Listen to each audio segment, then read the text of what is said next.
रावी भी और आर पार लगा होवे ना, पूरा ताबो ताब नाल आया होवे ते मज्जां भी विच नहीं वड़दियां, मज्जां भी बगैर पतन तो नहीं वड़दियां। उन्हें पता है ते खोबा खुब जावांगियां।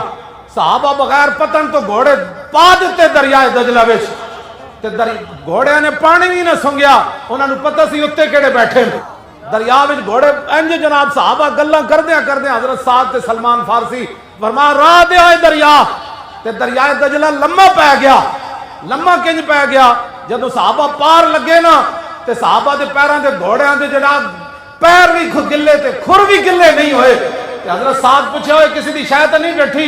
एक सहाबी कहने लगे मेरा एक प्याला ढह पिया, मैं मुंज की रस्सी ना बधिया सी इधर अपने घोड़े की मंझ नाल ते और छल आई ते प्याला लै गई। हजरत साहब फिर मुड़ पे फरमाया दरिया प्याला दे।